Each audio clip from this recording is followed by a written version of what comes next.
ગુરુદેવ તમારી જય જય હો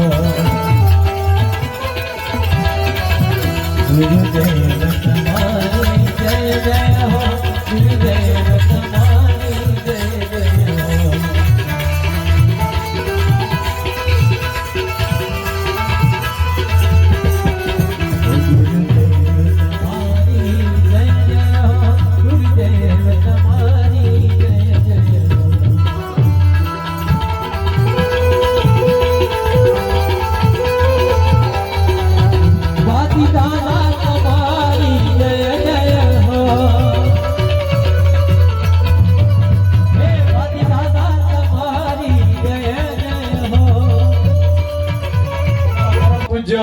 ગોવિંદાસ બાપુના આશીર્વાદથી આ જ્ઞાન યજ્ઞને બળવત્તર બનાવવા માટે એમણે જે બીડું ઝડપ્યું છે બોલે સદગુરુ મહારાજ કી ધન્યવાદ.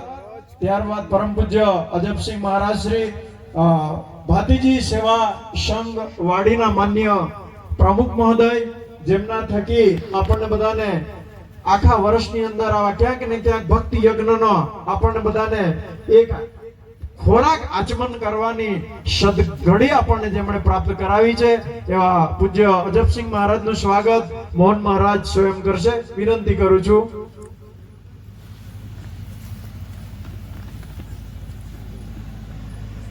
બોલે સદગુરુ મહારાજની ધન્યવાદ.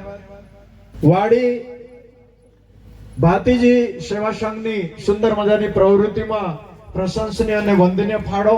બોલીએ સદગુરુ મહારાજની.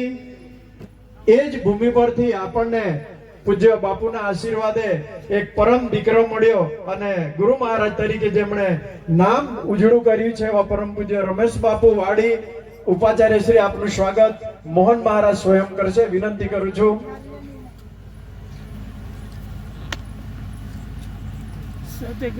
બોલે સદગુરુ મહારાજની ધન્યવાદ. પરમ પૂજ્ય નરસિંહ મહારાજ ઉપાચાર્ય શ્રી, એમનું સ્વાગત ઢેડિયા મહારાજ કરશે. ઢેડિયા મહારાજને વિનંતી. પરમ વંદનીય આપણા વચ્ચે બાપુ છે તેમનો પણ જયકારો કરાવીએ.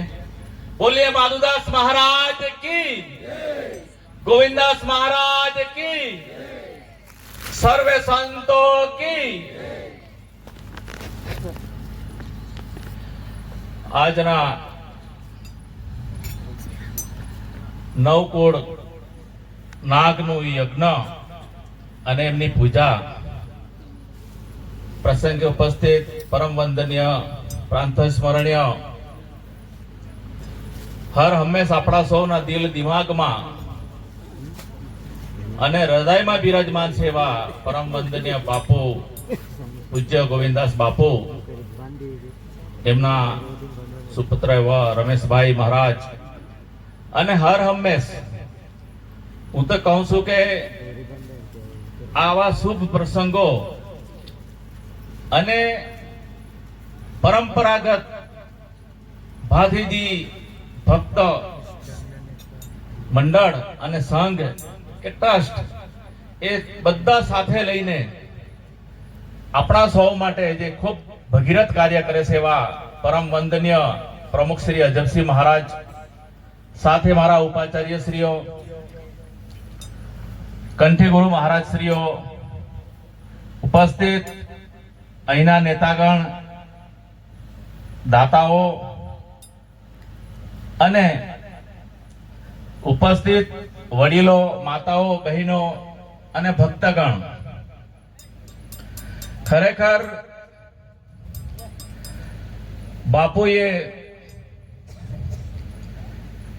આપણા સૌને નુગરામાંથી સુગરા બનાવી દીધા એમ કહું તો ખોટો નથી.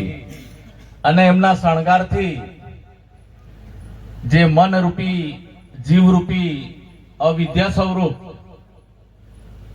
આપણે જે વ્યવહારો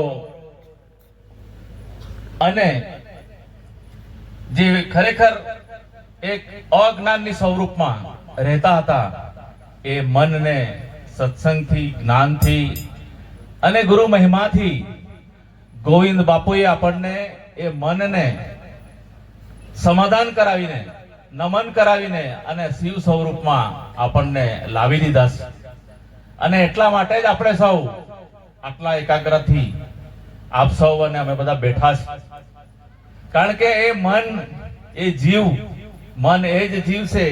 હું ઘણી વખતે કહું છું કે જીવ એટલા માટે કહેવું પડે કે ઘણી વખતે આજુબાજુ સરસ મજાનું રસોઈ બનાવી હોય અને સુગંધ આવતી હોય ત્યારે એમ વિચાર આવે, માલ બી હાર હારો સુગંધ આવે હે, તહા ખાઈ લઉં તહારો, માં જીવ બી અધૂરો હોઈ ગયો હોય. કહીએ ને, વસાવામાં થોડી થોડી આવડે પણ વધારે નહીં આવડે, એટલે એને જીવ સ્વરૂપ પણ કીધું છે.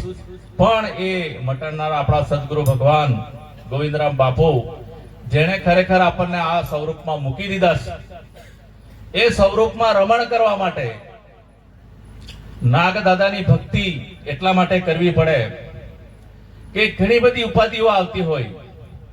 આ નવકુળ નાગ, આખું એમનું જે કુળ છે, તક્ષક રાજા વખતે એનો એક શ્રાપથી, અને એમને જ્યારે એમ હતું કે આ નાગોની જે ઉત્પત્તિ છે, નાગોનો જે વંશ છે એ નાશ થશે, એના કરતા એમની શરણાગતિ સ્વીકારી અને એ નાગોનો બચાવ થયો અને દાદાના ઉપર પણ કૃપાવંત થઈ દાદોએ બી આ રાક્ષસોના નાશ કર્યા. એવા નાગ દેવતાઓની આપણે પૂજા કરી છે, નાગ દેવતાનું યજ્ઞ કર્યું છે. આખું વર્ષ આપણે માનીએ ને કે આપણા આગળથી નાગ દેવતા જતા રહે ત્યારે આપણને એમ લાગે કે ઘરે કદાચ કંકાસ થશે, કઈક વિઘ્ન આવશે, એવું બધું આપણે માનીએ અંધશ્રદ્ધા. પણ આજે ગોવિંદ બાપુએ સાક્ષાત આ યજ્ઞને પાર કરાવી દીધું છે. નાગ દેવતાની પૂજા કરવાથી આપણે સૌ, આપણે લગભગ 99% આદિવાસી સમાજમાંથી આવીએ છીએ. એને કેમ પૂજા કરીએ છીએ કે જંગલમાં રહેનારો નાગ, એમની પૂજા કરવાથી આપણને કરડતો નથી. અને કદાચ કરડતે ડંખ મારે તો એ ભાથી મહારાજની કૃપાથી આપણે બધા સાજા થઈએ છીએ. એ ભાથીજી મહારાજ નખથી શિખા સુધી રોમે રોમમાં પ્રવેશ કરે છે. અને બાપુએ આપણને ભાથીજી મહારાજનું જ્ઞાન એ રીતે આપ્યું છે કે જંબુભાઈ એવું નામ છે, પરંતુ જંબુભાઈ એવું નામ છે તો જંબુભાઈ જે નામથી ઓળખાય છે તો પોતે કોણ છે એ પણ બાપુએ બતાવ્યું છે. અને પોતે પોતાને ઓળખાવીને બાપુએ ભાથી મહારાજને ઓળખાવ્યા છે. અને તો ને તો જ આ બધા નાગ દેવતાનું જે ડંસ, નાગ દેવતાનું જે ઝેર છે એ આપણામાંથી ઉતરી જાય છે. હરેક વર્ષોમાં આપણે જોયું છે, આદિ અનાદિ રાજાઓ જે હતા, મોટા મોટા શાસ્ત્રોની અંદરમાં લખાણ છે કે રાજસૂય યજ્ઞ કરતા.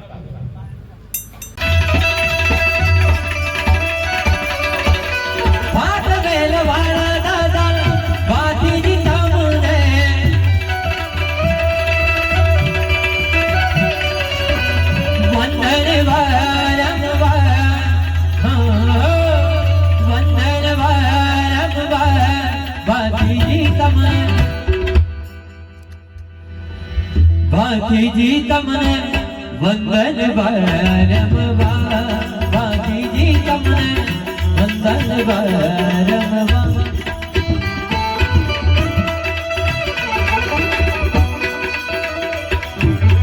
ભાગવેલ વાળા દાદા ભાથીજી તમને,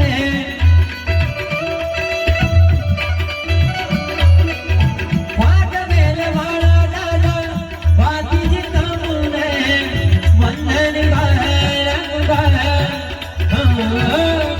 વંદન વારંવાર. ભાથીજી તમને, સુર ભાથીજી તમને વંદન વારંવાર, ભાથીજી તમને વંદન વારંવાર.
દીની દયાળ દાદા